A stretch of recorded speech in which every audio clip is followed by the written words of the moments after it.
আজ বেশ ঘটা করে উদ্বোধন হয়ে গেল রাজ্যভিত্তিক ডাটা সেন্টারের।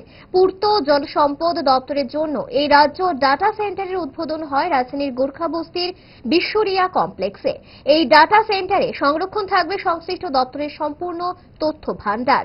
এদিন এই স্টেট ডাটা সেন্টারের উদ্বোধন করতে উপস্থিত ছিলেন মুখ্যমন্ত্রী ডক্টর মানিক সাহা। সভায় উপস্থিত ছিলেন দপ্তরের সচিব প্রশান্ত গোয়েল, সংশ্লিষ্ট দপ্তরের বিভিন্ন স্তরের আধিকারিকরা। এদিন সভায় বক্তব্য রাখতে গিয়ে মুখ্যমন্ত্রী ডক্টর মানিক সাহা বলেছেন, আধুনিক প্রযুক্তি সভ্যতার যুগে প্রযুক্তিকে কাজে লাগিয়ে রাজ্যে জল সম্পদের ব্যবহার ও তার সুরক্ষার দিকও নির্দেশনায় এই ডাটা সেন্টার একটা অন্যতম মাইল ফলক হিসেবে কাজ করবে। জল ছাড়া প্রাণের অস্তিত্ব বিপন্ন। সেই জলকে সংরক্ষণ সহ তার সঠিক ব্যবহারে এই কেন্দ্র বিভিন্ন তথ্য সরবরাহ করবে।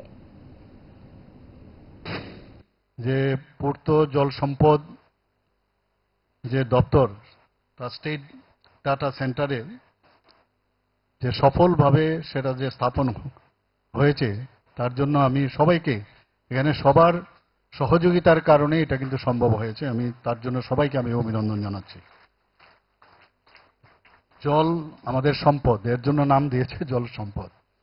কাজেই এই তার যে ব্যবস্থাপনা এবং বিশেষ করে এখন যে বর্তমান যে প্রযুক্তিকে ব্যবহার করে এবং প্রশাসনিক যে তার অ্যাডভান্সমেন্ট বা অগ্রগতি, আমার মনে হয় এই স্টেট ডাটা সেন্টার আজকে স্থাপন করার ফলে একটা গুরুত্বপূর্ণ একটা মাইল ফলক হিসাবে এখানে প্রতিষ্ঠিত হলো।